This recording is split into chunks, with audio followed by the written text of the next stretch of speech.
All right, this is the second lecture on this free will section in our discussion of metaphysics. And today we're going to be discussing free will and moral responsibility. Moral responsibility is, for the most part, one of the major reasons that the free will debate is important and interesting. And so this is kind of an interesting lecture insofar as it relates the metaphysical issues that we're thinking about now and the moral issues that we were thinking about in the first section of the course. So let's get in it. So, free will and determinism. Remember from this last lecture, we've got three different options here, right? Given the sort of arguments that we thought a little bit about, either determinism is true and there is no such thing as a free will. Everything is determined, from the previous states of the universe and the laws of nature, and so there is no free will in the end, even though it seems like there's one, like we have free will. Option B here. Determinism is true and free will is compatible with determinism. This is the compatibilist reply. The idea there is that, well, even if determinism is true, it doesn't mean that we don't have options, right? We don't have the ability to do otherwise in each day, each time.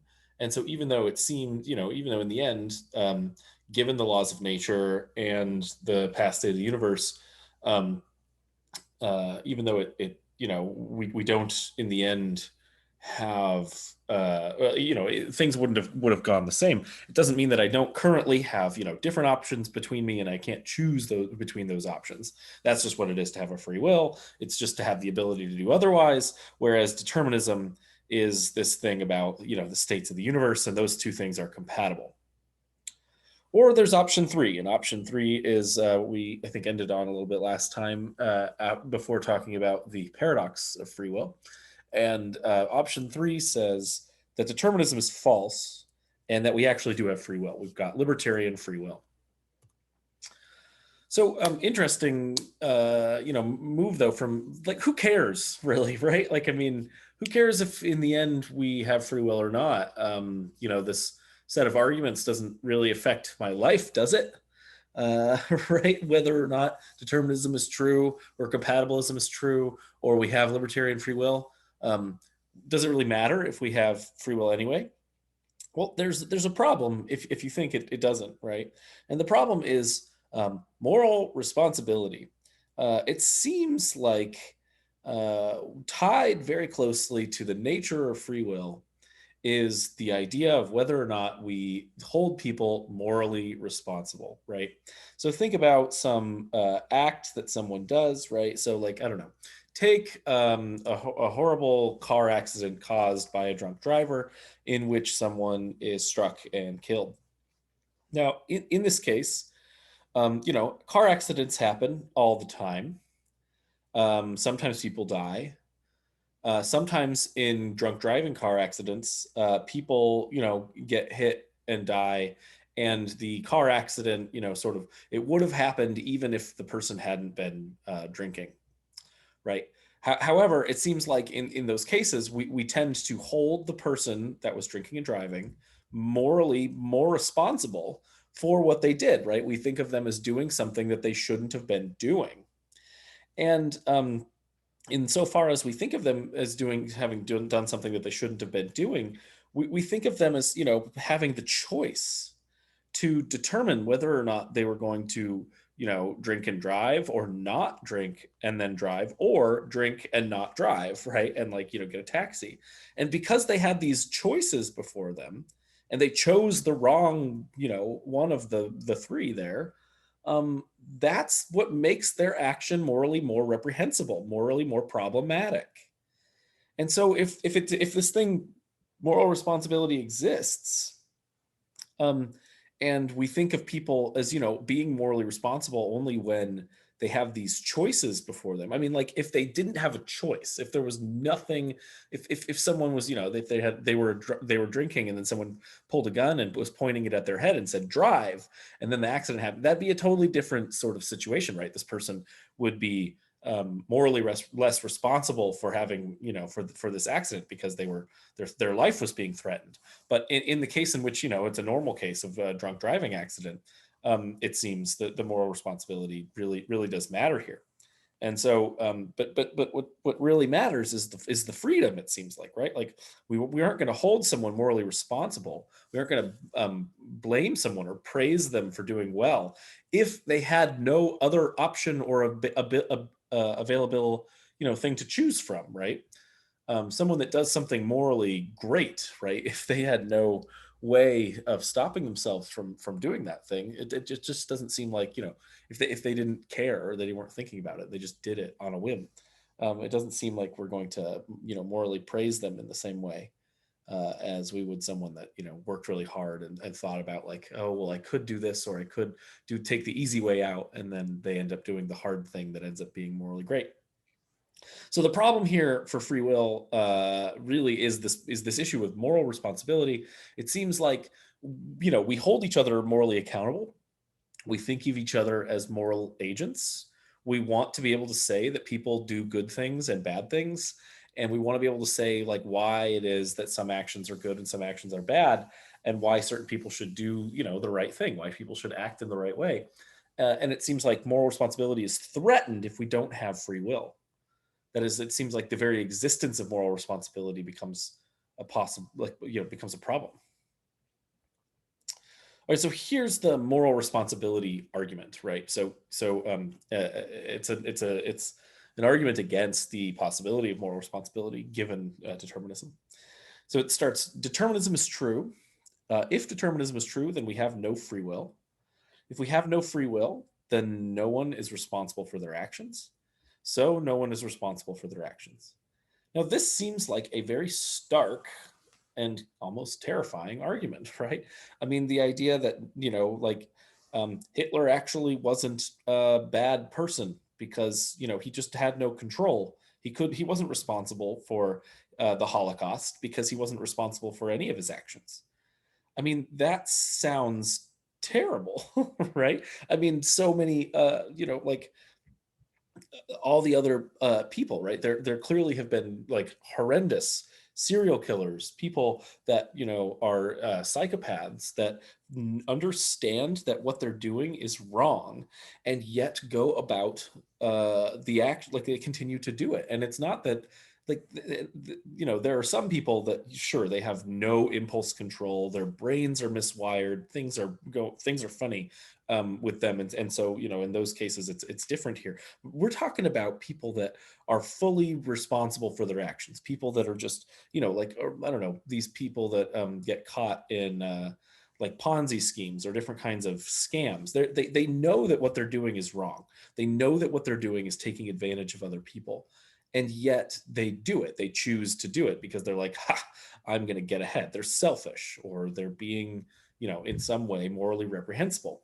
But according to this argument, given the truth of determinism, they're not responsible for their actions.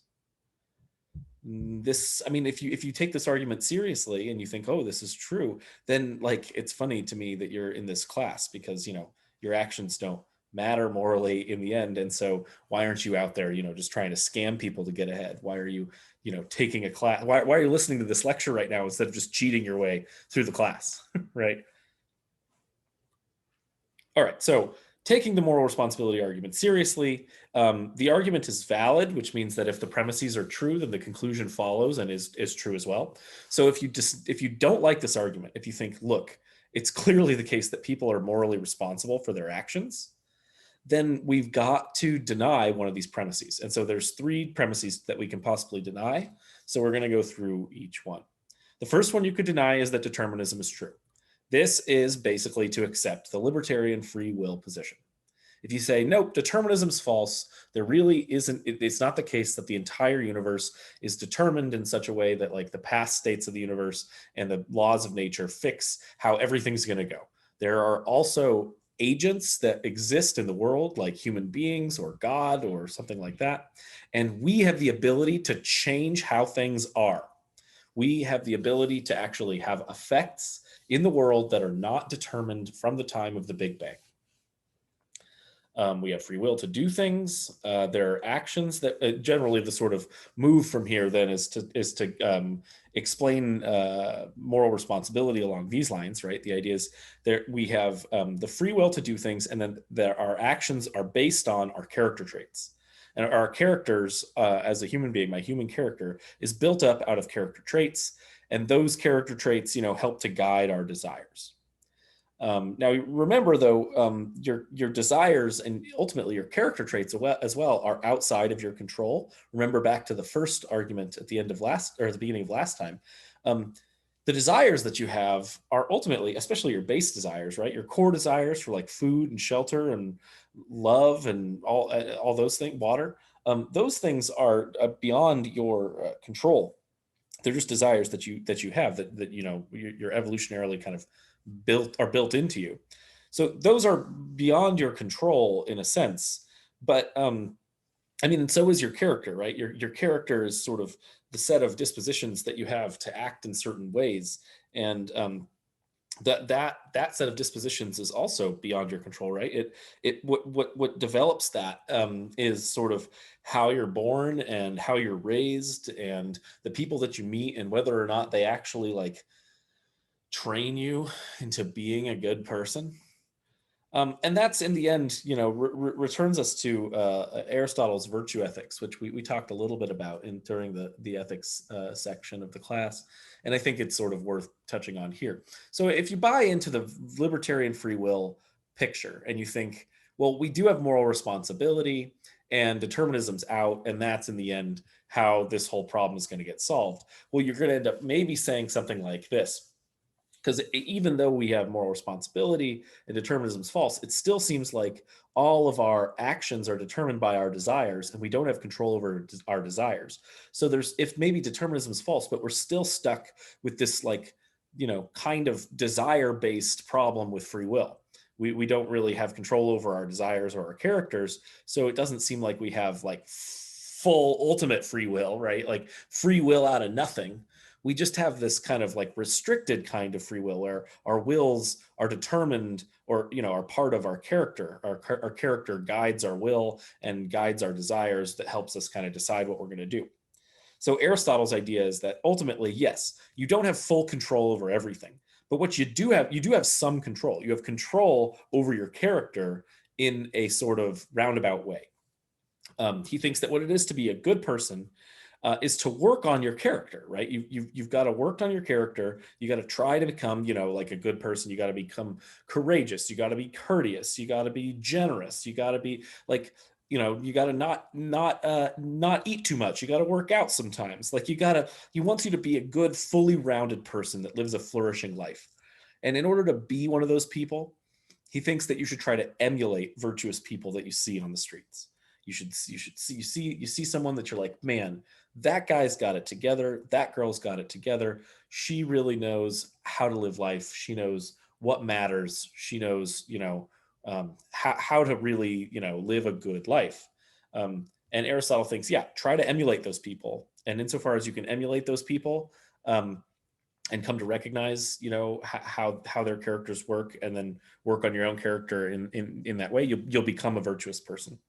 Now, of course, you have to be lucky, but you do have some control, and the best way to sort of the control that you have in emulating someone or emulating a good character trait is when you see it, start trying to copy it, right? So just if you know what the good person would do in a situation, then do that yourself. And even if you hate doing it, eventually it'll become part of your life, and eventually it'll become easy and a good thing for you to do.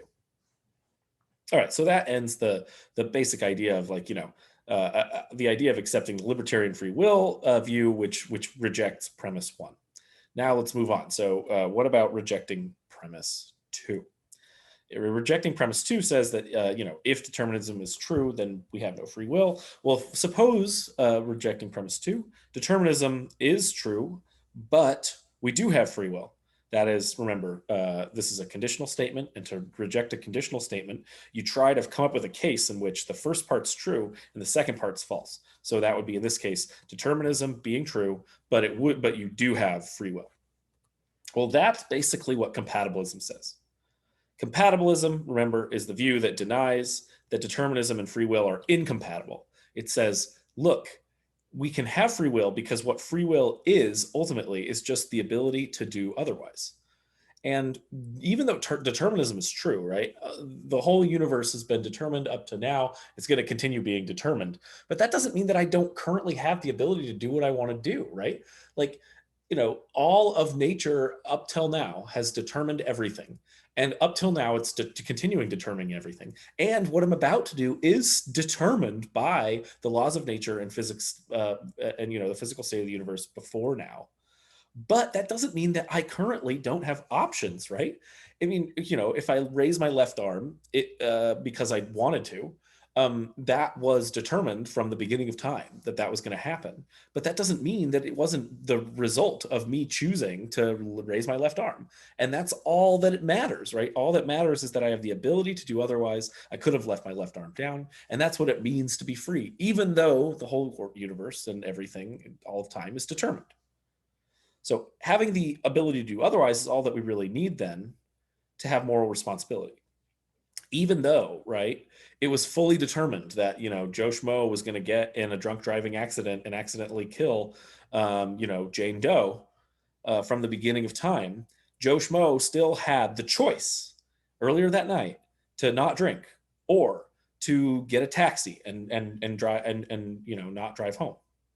Right? He had those choices. He could have chosen those things. And even though it was determined from the beginning of time that he was going to end up, drinking and driving that night, he did have the choice. And at that time, he took the wrong way. And so that's what, moral responsibility is just having the ability to do otherwise and not taking it. And that's why he's morally reprehensible.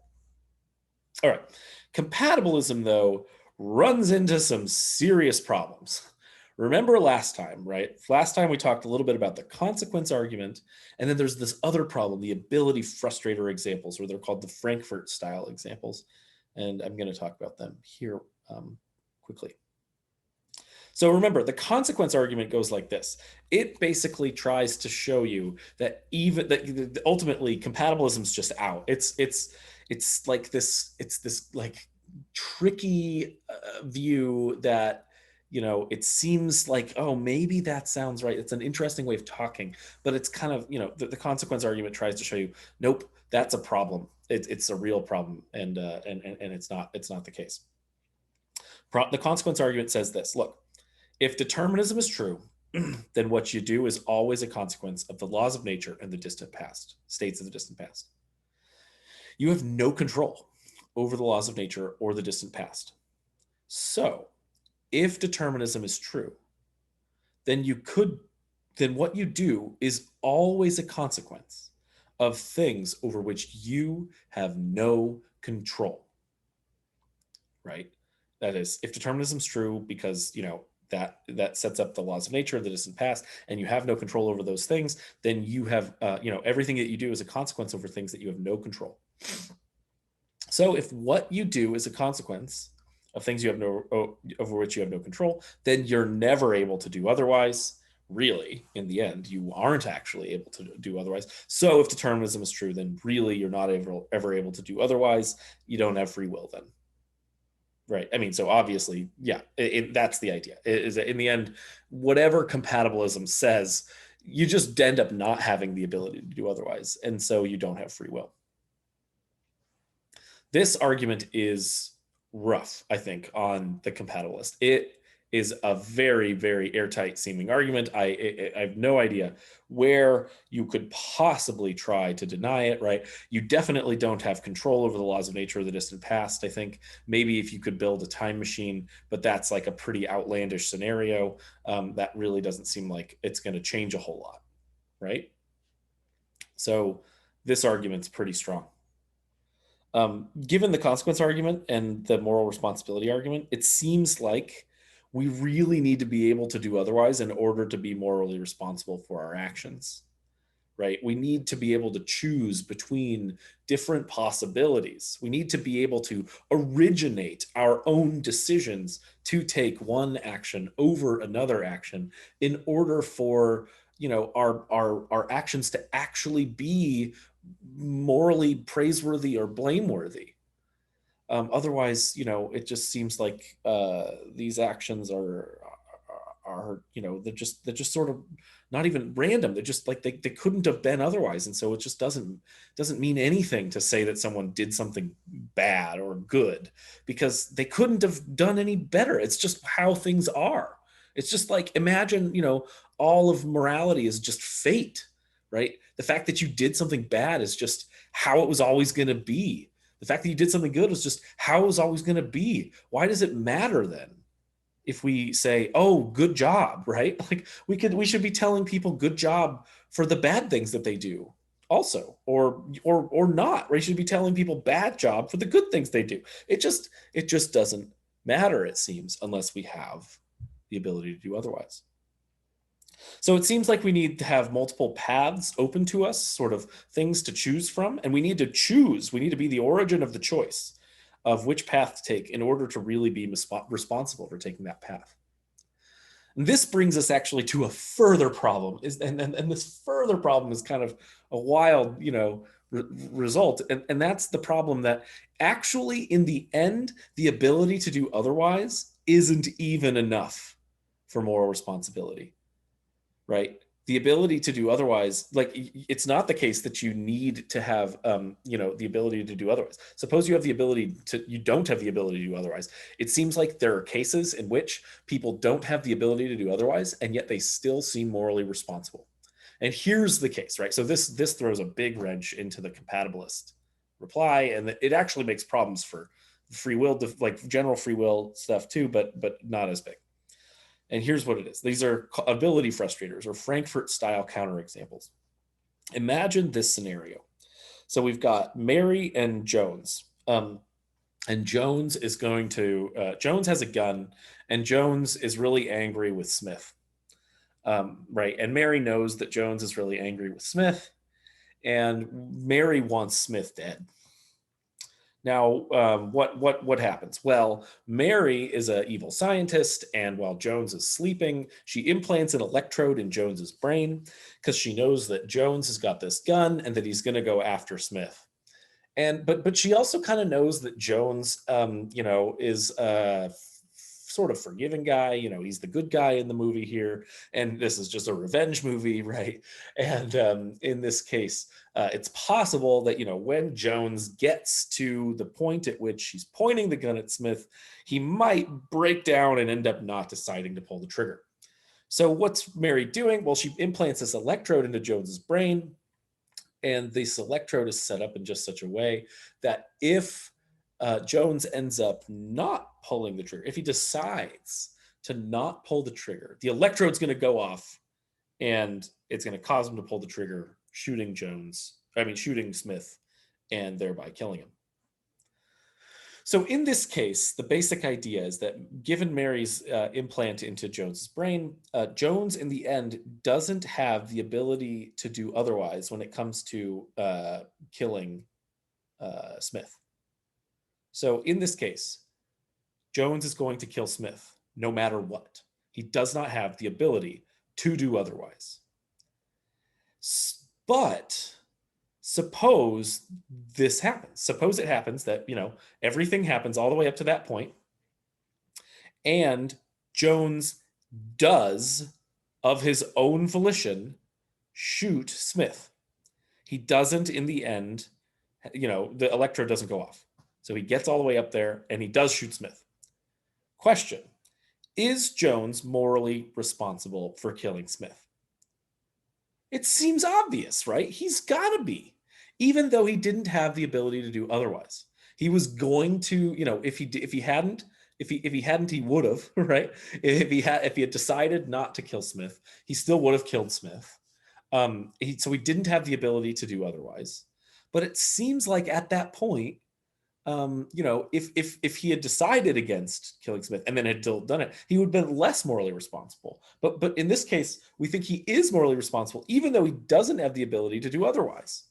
So what gives? It seems like having the ability to do otherwise doesn't actually give you what you need in some sense for moral responsibility. it seems like even if you don't have the ability to do otherwise, you still may be morally responsible. And you might think like, oh, wow, okay, why is that? Even if you don't have the ability to do otherwise, you still might be morally responsible. And I think something along the answer here might be something like, because we hold people accountable for trying to do the right or the wrong thing. Just having the intention to try and do the right or the wrong thing is enough for us to think, oh, that person's still morally responsible. Like, given the case, the fact that Smith is still trying to kill Jones, and and in this case, he does try to kill Jones of his own volition, from his own will. It's his own decision, and because of that decision, we hold him morally responsible. We can think about it sort of in the other way too, right? Imagine some opposite case where Mary implants an electrode in Jones' brain, such that if whenever he sees someone lose a wallet, he goes and returns it to them, right? So if he sees someone lose a wallet and he decides, I'm going to keep that wallet for myself, then the electrode causes him to return the wallet, right? In that case, it seems like, so imagine, Jones sees someone drop a wallet, and he's like, oh, and he goes and returns it, but the electrode never goes off. Question is Jones morally praiseworthy in this case? Well, yeah, it seems like he is. He did it of his own volition. If the electrode had gone off and he had gone and given it to the person, then he would be less praiseworthy in some sense, because he wouldn't be acting for the right reasons. So ultimately, it's not entirely clear to me why this is, or why moral responsibility doesn't require that we could have done otherwise. But in a sense, I think it's got to be this thing, and this relates back to Kant in a way, that being morally responsible has a lot to do, or being, doing a morally good thing has a lot to do with whether or not you choose to do the thing on your own, right? You choose to do the thing because it's the right thing to do. All right, finally, there's this third premise that somebody could deny. This third premise says that if we have no free will, then no one is morally responsible for their actions. Maybe so in this case, remember, in order to deny a conditional premise, what you have to do is you have to set up a situation in which the first part's true and the second part's false. So in this case, what we would have to do is say, okay, nobody has free will, but they are morally responsible for their actions. So determinism is true and nobody has free will, but people are still morally responsible. So what's going to happen here? Well, okay, so maybe, and this is a stretch of a view, I think. Maybe even if we don't have free will, we're still morally responsible for our actions. Like, bare possibility, maybe, being, determinism being true and free will being off the table, it's still the case somehow that there's moral responsibility.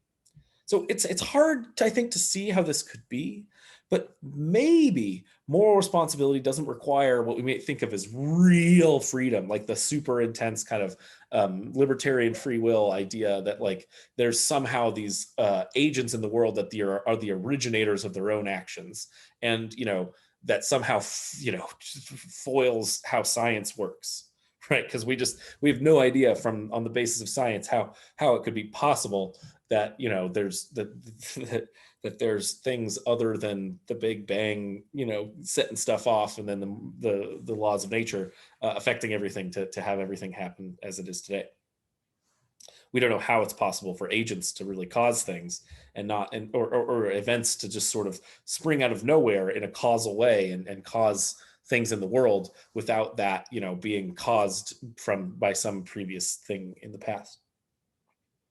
So maybe moral responsibility and determinism in this case, all it requires is that agents act through their character and aim at doing something like the right thing, this sort of Kantian idea. Maybe being morally responsible just requires that agents act on the basis of their character, even though their character in the end is fully determined on the basis of determinism, right? And they don't have any ability to have done otherwise. Determinism is true. They don't have the ability to do otherwise. But maybe in the end, that just has nothing to do with moral responsibility at all. Moral responsibility is just even though you didn't have the ability to do otherwise, you act on the basis of your character and you aim to do the right thing. And so you're morally responsible if you don't do that. Now, if that's so, right, supposing that moral responsibility and determinism can go together, and we can have this view that you can still be morally responsible even if determinism is true, it seems like we should be much more lenient on this case in doling out punishment. And so this is an interesting point, and I think that it's an interesting if in the end this you found yourself on this view, and you're like, well, okay, the argument for determinism seems true. The arguments against determinism are a little bit weak. I'm not sure I have free will. Well, suppose that nobody has free will. Like if you get to this point, well, if nobody has free will, but people are still morally responsible, it seems like we got to change how it is that we think of people when it comes to punishing them, when it comes to holding them responsible for their actions. They might still be morally responsible for their actions, but we shouldn't be punishing them as much as we should be rehabilitating them. So think about it this way. If no one has control over their actions or their characters or their desires, but we still recognize that in this world, there are certain good character traits, certain kinds of characters that are good, and they lead to good moral action in which people act in ways that allow everyone, including themselves, to flourish. Then really what we should be doing in this world is attempting to encourage those kinds of actions and those kinds of characters. And we should be trying to encourage people whose actions morally fail. That is, people whose actions don't live up to the things that cause flourishing for the rest of everyone, those things that don't cause flourishing for those individuals themselves.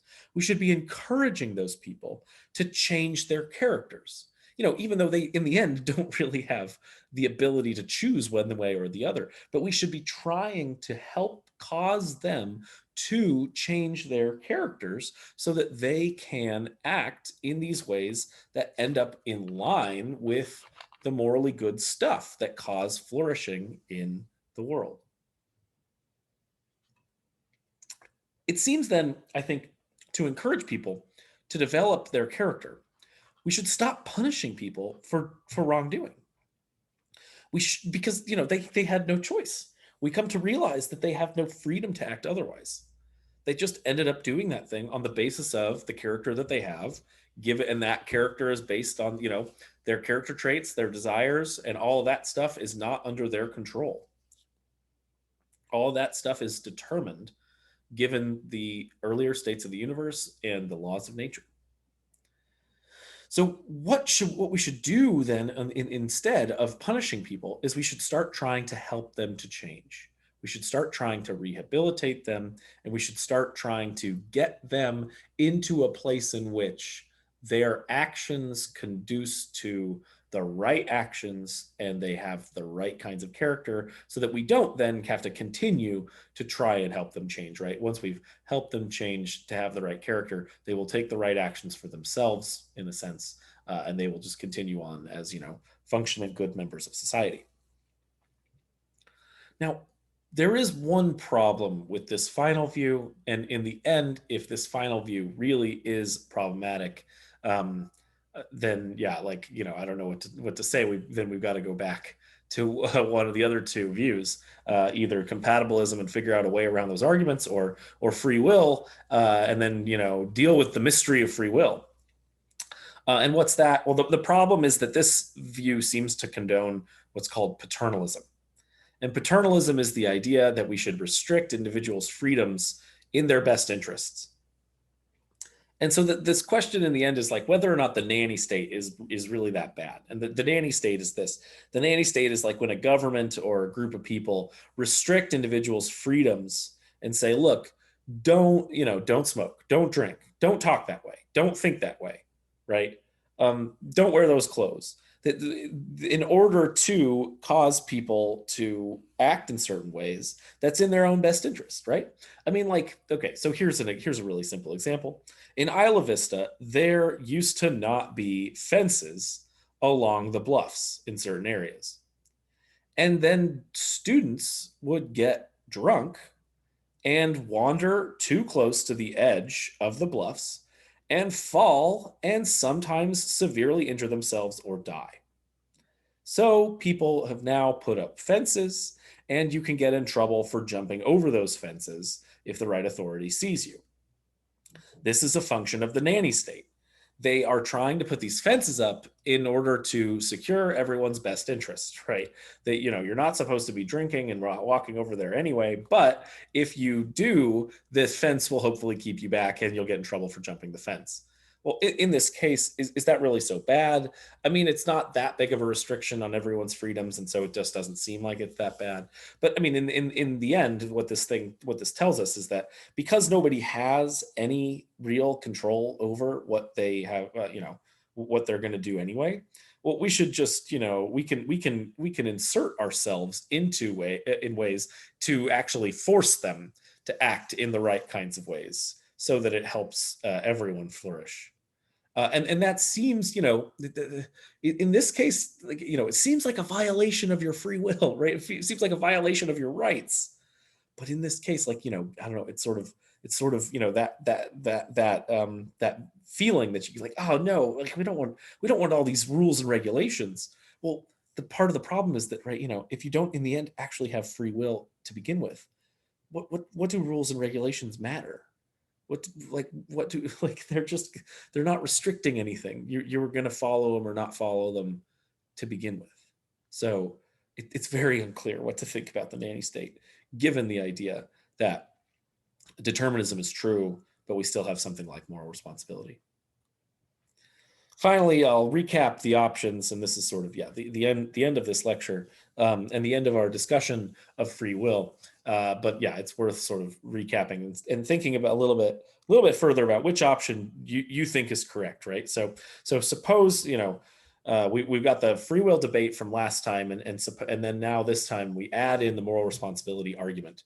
And if you the moral responsibility argument again states, let's go back to it, that determinism is, if determinism is true, then we have no free will. If we have no free will, then no one is morally responsible for their actions. Therefore, no one is morally responsible for their actions. Now, that ultimately gives us four options that we can take, right? Either free will exists and it's sort of a mystery, right? There's this libertarian free will thing, and it's totally mysterious exactly how it works in nature. But we have moral responsibility because we have free wills. And in the end, determinism is false. So this view rejects a certain claim, sort of scientific and metaphysical and philosophical claim about determinism. But it says in the end, actually, besides the Big Bang and the laws of nature, each individual has their own free will. They can do some of these things. They can make these choices, and that's why we can hold them morally responsible. The second option is to deny the second premise, right? So if you deny the second premise, then ultimately you say, actually, free will and determinism are compatible. But in order to actually take on this view, you're going to have to deal with the consequence argument and with the frustrator examples, both of which seem pretty difficult puzzles to deal with. I, as a philosopher that's been studying this stuff for a while, have no clue how you can deal with either of those examples. In the end, I just don't see it. So at least for me, some people think that this is a viable position, compatibilism. I cannot see or understand how compatibilism could be correct because of the consequence argument. It's just that difficult. So maybe 2 is out, but at least for me. 3, you could deny the third premise and you could accept determinism and say, hey, in the end, we don't have free will. However, we do have moral responsibility. It's just that moral responsibility is a little bit different than we thought. And insofar as we thought, that moral responsibility works one way and it actually works out this other way, that seems like it should have some serious effects on how it is that we treat people and how it is that we treat the way that people act in certain cases, right? Because in the end, they just didn't have certain choices. And so we should try and rehabilitate them in certain ways rather than punish them because, they just didn't have those choices. Finally, if you don't like any of those, I think you're just going to end up having to accept the argument that determinism is true. And in the end, we just don't have moral responsibility. And that leaves us in a form of nihilism, which is a little bit scary, right? Those of you that accept this argument and think determinism is true and we don't have moral responsibility. You're the ones. I don't know why you made it to the end of this lecture. Why aren't you, out there doing whatever it takes to get ahead and have as much fun as you possibly can? Why are you in college right now, right? I mean, like, or why aren't you just cheating your way through college because maybe that's the way to get ahead? Or maybe you just didn't have a choice because everything's determined, and so it doesn't really matter in the end anyway.